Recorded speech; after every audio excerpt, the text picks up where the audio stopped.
साथियों नमस्ते।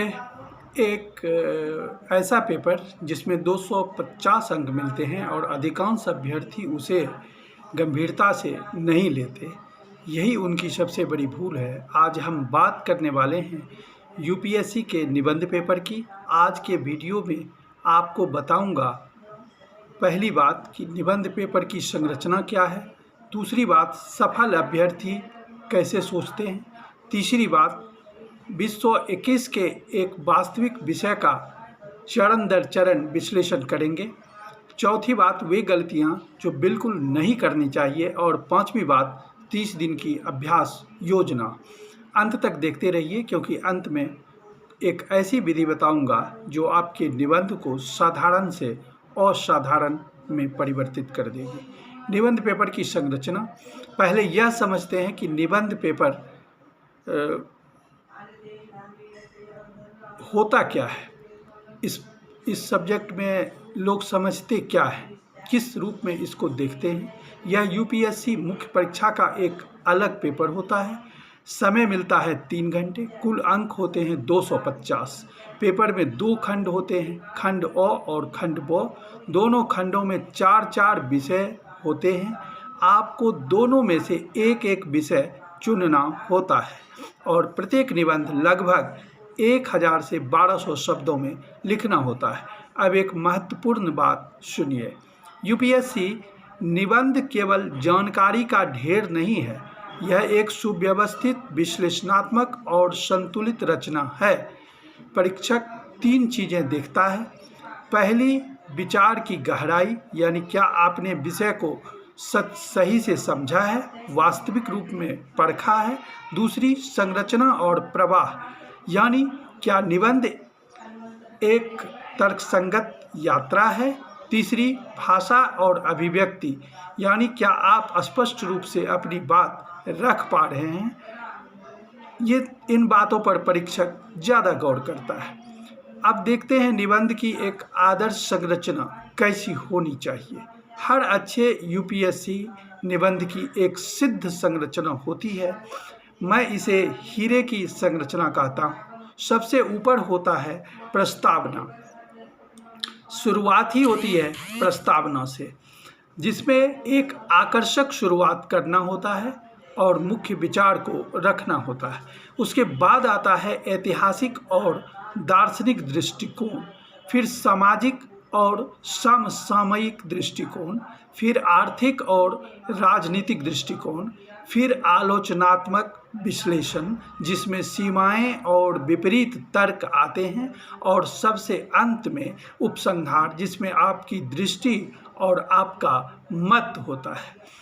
अब एक बात ध्यान से सुनिए, बहुत से लोग यह गलती करते हैं कि निबंध में केवल एक ही कोण से लिखते हैं। जैसे विषय है प्रौद्योगिकी और समाज, तो केवल सूचना प्रौद्योगिकी की ही बात करते हैं।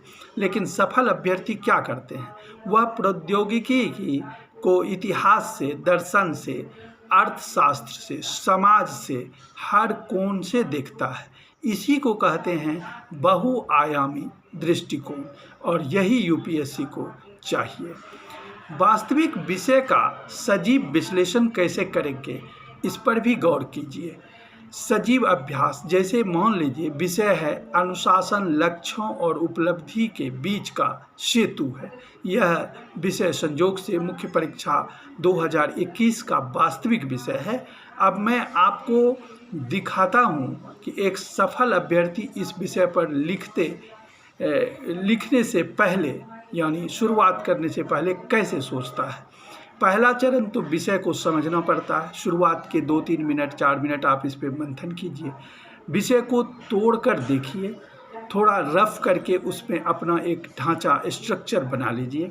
जैसे अनुशासन क्या है, केवल समय प्रबंधन या कुछ और भी। सेतु का अर्थ है जोड़ने वाला मार्ग, यानी स्वप्न और आकांक्षाएं। उपलब्धि यानी सफलता और पूर्णता।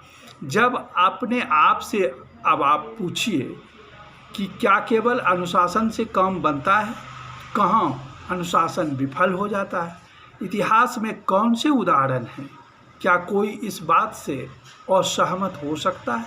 यह 3 मिनट का मंथन आपका पूरा निबंध तय कर देता है। दूसरा चरण, रूपरेखा बनाइए। संभाव प्रस्तावना में लेंगे नेल्सन मंडेला या डॉक्टर कलाम का उदाहरण। मुख्य विचार यह होगा कि अनुशासन केवल एक आदत नहीं, यह एक दर्शन है जो संभावना को वास्तविकता में बदलता है। पहले अनुच्छेद में दार्शनिक दृष्टिकोण लेंगे। अरस्तु ने कहा था, हम वही हैं जो हम बार बार करते हैं। श्रेष्ठता एक कार्य नहीं बल्कि एक आदत है। गीता का निष्काम कर्म भी यही सिखाता है। दूसरे अनुच्छेद में ऐतिहासिक उदाहरण लेंगे। डॉक्टर भीमराव अंबेडकर निर्धनता में अध्ययन किया, आत्मानुशासन से देश के संविधान निर्माता बने। अब्राहम लिंकन बार बार असफल हुए पर अनुशासन ने उन्हें राष्ट्रपति बनाया। तीसरे अनुच्छेद में समसामयिक उदाहरण लेंगे। नीरज चोपड़ा का स्वर्ण पदक, वर्षों का अनुशासित अभ्यास, विद्यार्थी और सामाजिक माध्यमों का व्यवधान। चौथे अनुच्छेद में आलोचनात्मक दृष्टि रखेंगे। क्या केवल अनुशासन पर्याप्त है? अवसरों का क्या? व्यवस्थागत बाधाओं को नज़रअंदाज नहीं किया जा सकता है। रचनात्मकता के बिना अंधा अनुशासन नवाचार को नष्ट कर सकता है। उपसंहार में संतुलित दृष्टि रखेंगे। तीसरा चरण, प्रस्तावना कैसे लिखें। यह सबसे महत्वपूर्ण है। पहले 2-3 पंक्तियां परीक्षक का ध्यान पकड़ लेती है और छोड़ देती है। पहले देखते हैं कमज़ोर प्रस्तावना कैसी होती है। जैसे अनुशासन एक बहुत महत्वपूर्ण चीज़ है। इस निबंध में मैं अनुशासन के बारे में लिखने वाला हूँ। यह बिल्कुल मत लिखो, यह साधारण और उबाऊ बातें हैं।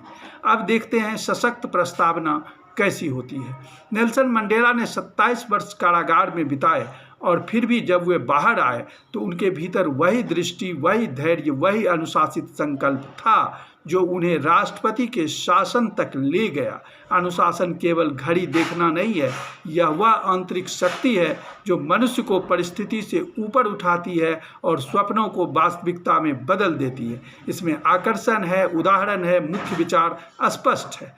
चौथा चरण, मुख्य अनुच्छेद कैसे लिखेंगे। हर अनुच्छेद में 4 चीज़ें होनी चाहिए। पहली, मुख्य विचार बताओ। दूसरा, उदाहरण और तथ्य दो। तीसरा, उसे अपने मुख्य विचार से जोड़िए। चौथी, अगले अनुच्छेद से कड़ी जोड़ो। उदाहरण के रूप में जैसे मुख्य विचार है, अनुशासन का संबंध हमारी मानसिक संरचना से है। उदाहरण, तंत्रिका विज्ञान के अनुसार बार बार क्रिया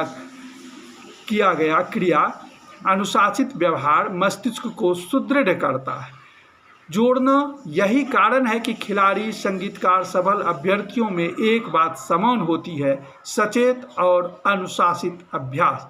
कड़ी, किंतु यह अनुशासन तभी काम करता है जब आंतरिक प्रेरणा और बाहरी वातावरण दोनों साथ दें। पांचवा चरण, उपसंहार कैसे लिखें।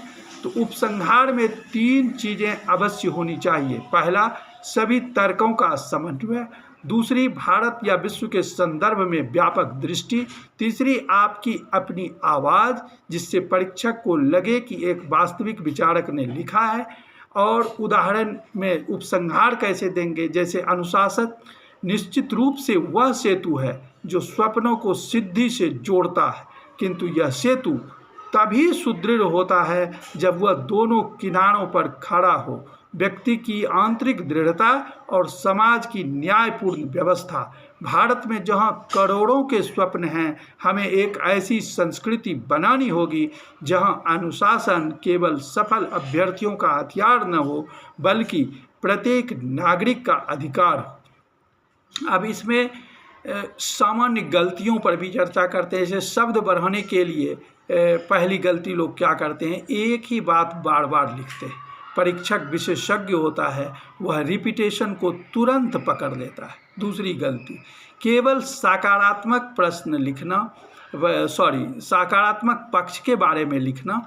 संतुलन ही परिपक्वता की निशानी है दोस्तों। जोखिम और सीमाएं भी जरूर लिखें। तीसरी गलती क्या करते हैं, केवल तथ्य थोपना, यानी डाटा का भरमार, विश्लेषण न करना। क्यों और तो क्या, ये क्यों और क्या पर हमेशा प्रश्न पूछना चाहिए। ये प्रश्न हमेशा पूछो। और चौथी गलती, प्रस्तावना में सब कुछ बता देना। सब कुछ नहीं, कुछ रहस्य बाद के लिए रखिए। अगर आपने सब कुछ बता ही दिया तो फिर आगे परीक्षक पढ़ने की कोशिश क्यों करेंगे। 5वीं गलती, निबंध पढ़ना पर लिखना नहीं। आमतौर पे लोग पढ़ लेंगे, लिखना नहीं चाहते। लेखन एक कौशल है, बिना अभ्यास के नहीं आता है। सप्ताह में कम से कम 2 से 3 निबंध अवश्य लिखें। लोगों को लगता है कि सारा विचार तो मेरे मन में है, हम जब बैठेंगे तब लिख लेंगे, लेकिन जब आप अभ्यास न किए रहेंगे और जब लिखने बैठेंगे तो सबसे पहले तारतम्यता का ही लॉस होगा। पहले उसमें एकीकृत भाव का अभाव होगा। जगह जगह संतुलन असंतुलन आपको दिखेगा।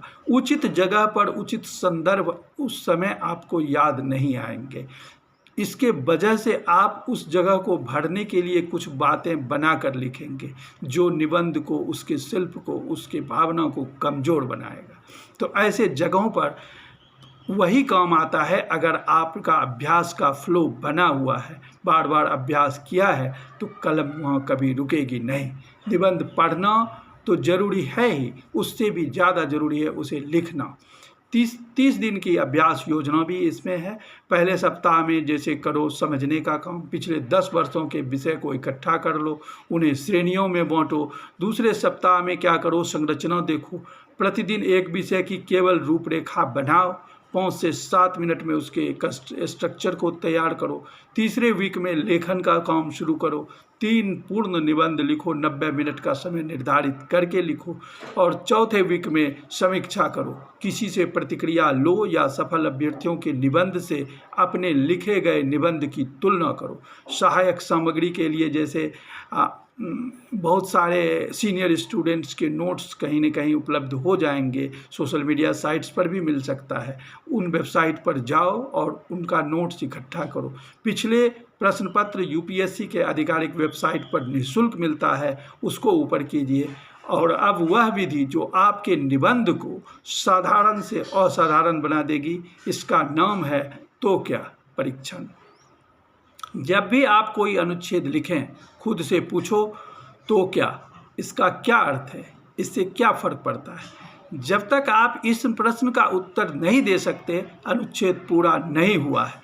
एक सरल आदत है, पर यही आदत परीक्षक को यह अनुभव कराती है कि आप केवल तथ्य नहीं बल्कि विवेक भी साझा कर रहे हैं। साथियों, यूपीएससी निबंध एक परीक्षा नहीं, यह एक संवाद है जहां आप अपनी सोच, अपना दृष्टिकोण, अपने भारत का स्वप्न साझा करते हो। आज से एक काम करो, एक विषय लो, 90 मिनट का समय निर्धारित करो और लिखना शुरू करो।